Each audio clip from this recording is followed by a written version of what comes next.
ಜ್ಞಾನಪೂರ್ಣ ಜಗಜ್ಯೋತಿ ನಿರ್ಮಲವಾದ ಮನವೇ ಕರ್ಪೂರದಾರತಿ. ಜ್ಞಾನಪೂರ್ಣ ಜಗಜ್ಯೋತಿ ನಿರ್ಮಲವಾದ ಮನವೇ ಕರ್ಪೂರದಾರತಿ. ಅನುದಿನ ಗುರುವಿನೊಳನು ಗೂಡಿ ಭಕ್ತಿಯಲಿ, ಅನುದಿನ ಗುರುವಿನೊಳನು ಗೂಡಿ ಭಕ್ತಿಯಲಿ, ಜನನ ಮರಣ ರಹಿತ ಜಂಗಮಕ್ಕೆ ಬೆಳಗಿರಿ. ಜ್ಞಾನಪೂರ್ಣ ಜಗಜ್ಯೋತಿ ನಿರ್ಮಲವಾದ ಮನವೇ ಕರ್ಪೂರದಾರತಿ.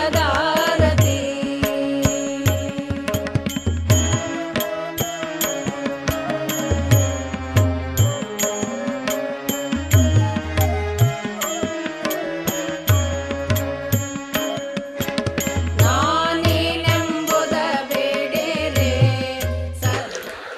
Coconut is a kalparuksha. ತೆಂಗನ್ನ ಕಲ್ಪವೃಕ್ಷ ಅಂತ ಕರೀತಾರೆ. ನನ್ನ favourite subject. Having 200-year lifespan, ಸರಿಸುಮಾರು 200 ವರ್ಷಗಳ ಆಯಸ್ಸಿರುವಂಥದ್ದು.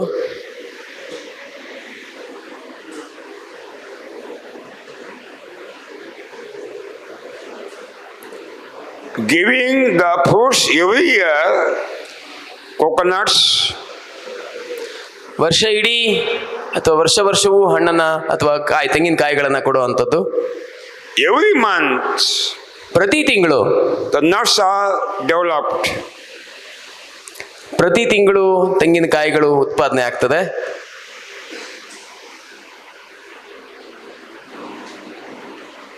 And when the nuts are matured, automatically fallen down. ತೆಂಗಿನಕಾಯಿ ಬಲ್ದ ನಂತರ ಮರದಲ್ಲಿ ಉಳ್ಕೊಳ್ಳೋದೇ ಇಲ್ಲ, ತಂತಾನಾಗೆ ಕೆಳಗೆ ಬಿದ್ದೋಗುತ್ತೆ. Only where to collect.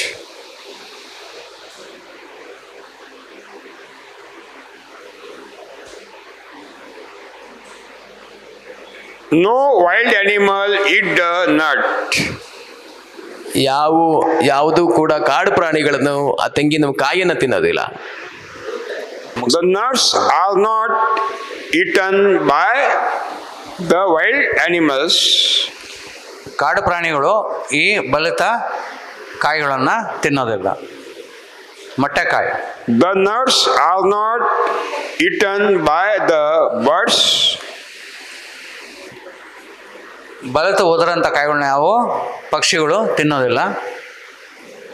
ಮತ್ತೆ That means what is the problem with the wild animal?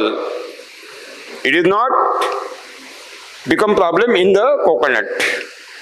ನಮಗೆ ಯಾವುದು ಕಾಯಿಗಳು ಅಥವಾ ಹಣ್ಣುಗಳು ನಮಗೆ ಕಾಡು ಪ್ರಾಣಿಗಳಿಂದ ತೊಂದರೆ ಇದಾವೋ ಈ ತೆಂಗಿನಕಾಯಿಗೆ ಆ ತೊಂದರೆ ಇಲ್ಲ. Every month one matured leaf is fallen down, you get the mulching straw in situ. ಪ್ರತಿ ತಿಂಗಳು ನಮಗೆ ಒಂದು ಗರಿ ಪಕ್ವವಾಗಿ ಕೆಳಗಡೆ ಬೀಳುತ್ತೆ. ಅದು ನಮಗೆ ನೇರವಾಗಿ ನಮ್ಮ ಜಾಗದಲ್ಲೇ ಈ ಹೊದಿಕೆಯ ವಸ್ತು ಸಿಗುತ್ತೆ. In Subhash Palekar Krushi, minimum 150 to 300 nuts per plant in year you get. Subhash Palekar ಕೃಷಿಯಲ್ಲಿ ಕಿವಿ ನೆಟ್ಟಿಗಿಟ್ಕೊಂಡು ಕೇಳಿ. ಸುಭಾಷ್ ಪಾಳೇಕರ್ ಕೃಷಿಯಲ್ಲಿ ಪ್ರತಿ ವರ್ಷ 150ರಿಂದ 300 ತೆಂಗಿನಕಾಯಿಗಳು, ರೋಗ ಮುಕ್ತವಾದ ತೆಂಗಿನಕಾಯಿಗಳು ನಿಮಗೆ ಸಿಗುತ್ತೆ. And there is a huge demand throughout the year in the temples and as a food. ಅದು ವರ್ಷವಿಡೀ ಅದು ಆಹಾರವಾಗಿ ಮತ್ತು ಬೇರೆ ಉಪಯೋಗಗಳಿಗಾಗಿ ಅದು ಬೇಡಿಕೆಯಲ್ಲಿ ಇದ್ದೇ ಇರುತ್ತೆ. Coming from the South India, 40 rupees per nut. How much? 40 rupees per nut. Great demand, great demand. ಸ್ನೇಹಿತರೆ, ಪಾಪ ಗುರುಜಿ ಅಲ್ಲಿ ಹೋಗಿ ತುಂಬ ದಿವಸ ಇರ್ತಲ್ಲ. ಅಂದರೆ ಈ ಒಂದು ತೆಂಗಿನಕಾಯಿಗೆ ನಮ್ಮ ದಕ್ಷಿಣದಲ್ಲಿ ಮಧ್ಯ ಭಾರತ ಮತ್ತು ಕೆಳಗಡೆ ಬೆಳೆಯೋದ್ರಿಂದ ಉತ್ತರ ಭಾರತಕ್ಕೆ ಬೇಕಾಗಿರೋಂಥ ಪ್ರತಿಯೊಂದು ತೆಂಗಿನಕಾಯಿ ದಕ್ಷಿಣದಿಂದನೇ ಅಲ್ಲಿಗೆ ರಫ್ತಾಗತ್ತೆ. ಅಲ್ಲಿ ನಮ್ಮಲ್ಲೇ ಇಲ್ಲಿ 70, 80, 90 ರೂಪಾಯಿ ಆಗಿದೆ. ಅಲ್ಲಿ ಒಂದು 100, 120 ಮೇಲೆ ಹೊರಟೋಗಿರುತ್ತೆ ಅಂತ ನಾನು ಅಭಿ 70, 90 ರೂಪಾಯಿ ತಕ್ ಇದರಿ ಗುರುಜಿ. 90 रुपये? 90 ರೂಪಾಯಿ ಬಡವಲ್ಲ. ओह, मैंने तो 40 कहा, ये तो 90 बोल रहे हैं. मैंने मिनिमम इसलिए कहा कि Minimum आपका नहीं हार्ट है. अटैक ना हो. ಏನಾ ಇದು 40 ರೂಪಾಯಿ. इतना बड़ा है ना, ये 40 rupees. Okay, okay, okay.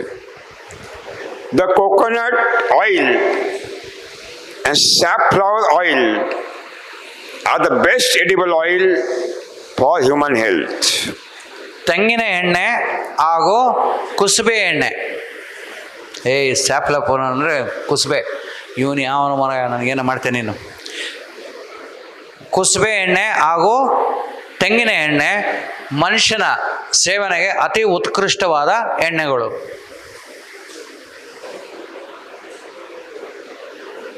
There are maximum antioxidants and flavonoids in the coconut water and coconut pulp. क्या बोलते हैं उसको? ತಿರುಳು. हाँ. ತೆಂಗಿನ ತಿರುಳು ಹಾಗೂ ತೆಂಗಿನ ಎಣ್ಣೆಯಲ್ಲಿ ಅತಿ ಹೆಚ್ಚಿನ ಪ್ರಮಾಣದಲ್ಲಿ ಆ್ಯಂಟಿ ಆಕ್ಸಿಡೆಂಟ್ಸ್ ಅಂದರೆ ರೋಗಾಣುಗಳು ಏನು ಬರ್ತಾವೆ ಅವನ್ನ ಹೊಡೆಯೋದಕ್ಕೆ ಬೇಕಾಗಿರೋಂಥ, ಆ ಕಿಣ್ವಗಳನ್ನ ಹೊಡೆಯೋಕ್ಕೆ ಬೇಕಾಗಿರೋಂಥ ಒಂದು ಅದು ಪದ ನನಗೆ ಸಿಗ್ತಾ ಇಲ್ಲ. ಈ ಆ್ಯಂಟಿ ಆಕ್ಸಿಡೆಂಟ್ಸು ಮತ್ತು ಇನ್ನೊಂದು ರಾಸಾಯನಿಕ ಫ್ಲೆವನಾಯ್ಡ್ಸ್ ಅಂತ. ಪ್ರತಿಪ್ರಾಣಿದ ಆಂಟಿಆಕ್ಸಿಡೆಂಟ್ ಪ್ರತಿವಾದಿಗಳು ಅಲ್ಲ, ವಾದಿಗಳಲ್ಲ. ಇರಲಿ, ಅದೇ ಆಮೇಲೆ ನಾನು ಗ್ರೂಪಲ್ಲಿ ಕೊಡ್ತೀನಪ್ಪ, ಇವಾಗ ಗೊಂದಲ ಮಾಡಬೇಡಿ, ಮರ್ತೈತೀನಿ. ಆ್ಯಂಟಿ ಆಕ್ಸಿಡೆಂಟ್ಸು ಮತ್ತು ಫ್ಲೆವನಾಯ್ಡ್ಸ್ ಇದು ಅತಿ ಹೆಚ್ಚು ಪ್ರಮಾಣದಲ್ಲಿ ಇರುತ್ತೆ. Antioxidant control the free radicals very well. Free radicals are become responsible for cancer. ಈ ಫ್ರೀ ರ್ಯಾಡಿಕಲ್ಸ್ ಅಂತ ಅಂದರೆ ಊರು ತುಂಬ ಸುಮ್ಮನೆ ಸುತ್ತೋಡ್ಕೊಂಡು, ಕೆಲಸ ಇಲ್ದೇ ಮೂಲೆಗಳೆಲ್ಲ ಸುತ್ತೋಡ್ಕೊಂಡು ಎಲ್ಲರೂ ತಲೆ ಹೊಡ್ಕೊಂಡು ಓಡಾಡ್ತಿರ್ತಾರಲ್ಲ, ಆ ರೀತಿ ನಮ್ಮ ಶರೀರದಲ್ಲಿ ಕೂಡ ಅವಿರ್ತವೆ. ಅದನ್ನು ಹೊಡೆಯೋದಕ್ಕೆ ಈ ಆ್ಯಂಟಿ ಆಕ್ಸಿಡೆಂಟ್ಸ್ ತುಂಬ ಉಪಯೋಗಕ್ಕೆ ಬರುತ್ತೆ.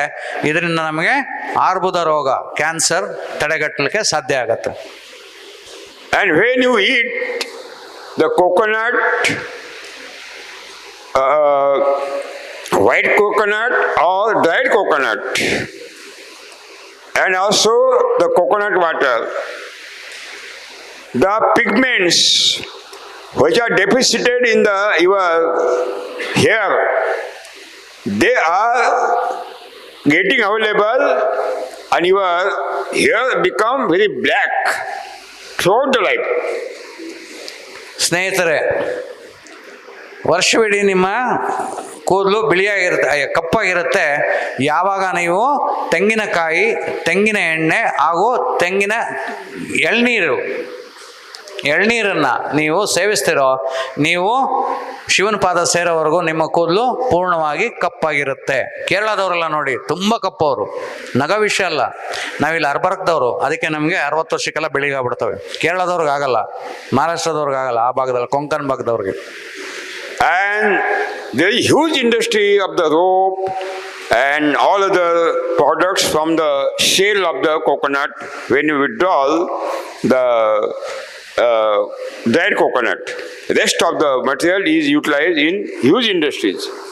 ನಾವು ಬಲಿತ ಒಣಗಿದ ತೆಂಗಿನ ಮೊಟ್ಟೆ, ಯಾವ ಕೊಬ್ಬರಿ ತೆಗೆದಂಥ ಏನು ಮೊಟ್ಟೆಯನ್ನು ನಾವು ಹಾಕ್ತೀವೋ ಅದನ್ನ ನಾರಿನಿಂದ ನಾವು ಅನೇಕ ತರಾವರಿ ಆದ ಹಗ್ಗಗಳನ್ನ ತಯಾರಿಸ್ತೀವಿ ಮತ್ತು ನಮಗೆ ಬೇಕಾದಂಥ ವಸ್ತುಗಳನ್ನ ಕೂಡ ನಾವು ತಯಾರಿಸ್ತೀವಿ.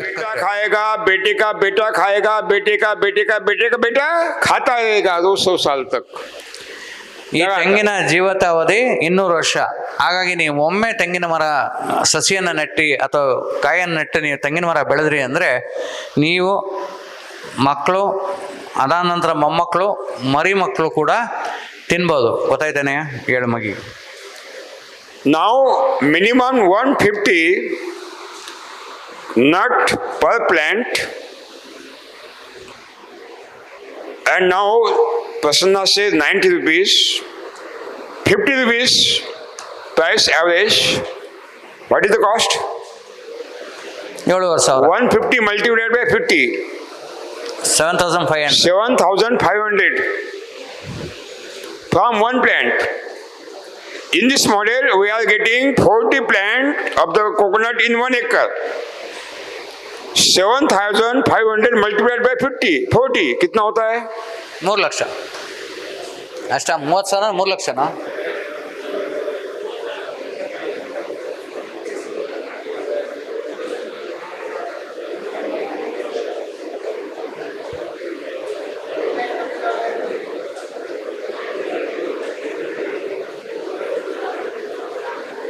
ಏ 3 ಲಕ್ಷ ರೂಪಾಯಿ ಅಪ್ಪು. हाँ? 3 ಲಕ್ಷ ರೂಪಾಯಿ. 4 lakh rupees. 3 3 lakh. 3 lakh only from the coconut, dried coconut. And what are the other products? You get additional income. And 32 by 32 plot. We are taking the intercrops, areca nut, coffee, cocoa, banana, cinnamon, and citrus nutmeg, cardamom, clove, turmeric, ginger, chili, and all other millets.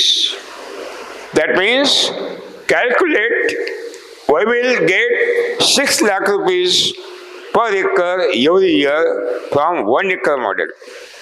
50,000 rupees salary in the home. ಸ್ನೇಹಿತರೆ, ಕೇವಲ ನೀವು ತೆಂಗಿನ ಮರ ಹಾಕೋದ್ರಿಂದನೇ ನಿಮಗೆ ಪ್ರತಿ ಎಕರೆಯಲ್ಲಿ 3 ಲಕ್ಷ ದೊರಕುತ್ತೆ.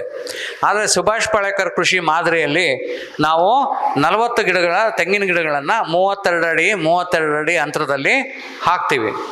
ಅದು ಹಾಕ್ಬಿಟ್ಟು ಬರೀ ತೆಂಗಿನ ಬರೋದಂಥ ಆದಾಯ ಅಲ್ಲ, ಉತ್ಪನ್ನಗಳು ನಾವೇನು ತಯಾರಿಸ್ತೀವೋ ಅದರಿಂದನೂ ಕೂಡ ಆದಾಯ ಬರ್ತದೆ. ಅದು ಬಿಟ್ಟು ಅದರುಗಳ ಮಧ್ಯದಲ್ಲಿ ಅಂತರ ಬೆಳೆಯಾಗಿ ನಾವೇನು ಪಂಚಸ್ತರ ಆಹಾರ ಅರಣ್ಯ ನೋಡಿದ್ವಿ, ಅದನ್ನು ಇದರೊಳಗೆ ಜೋಡಿಸ್ತೀವಿ. ಇದನ್ನು ಜೋಡಿಸೋದು ಯಾವ್ಯಾವು? ಚಕ್ಕೆ, ಮೊಗ್ಗು, ಲವಂಗ, ಏಲಕ್ಕಿ, ಶುಂಠಿ, ಅರಿಶಿನ, ಕಾಫಿ, ಕೊಕ್ಕೋ, ಬಾಳೆ, ಪರಂಗಿ, ನುಗ್ಗೆ, ಗ್ಲಿಸಿಡಿಯಾ, ಅಗಸೆ, ಕಿತ್ಲೆ, ಮಾವು, ಕಿತ್ಲೆ, ಮೂಸಂಬಿ, ಎರಳಿಕಾಯಿ, ಚಕೋತ, ಮೂಸಂಬಿ, ನಿಂಬೆ ಅತಿ ಮುಖ್ಯವಾಗಿ ಇವನ್ನೆಲ್ಲ ಬೆಳೆದು ಅದ್ರ ಮಧ್ಯೆ ಬೆಳಿತೀವಿ.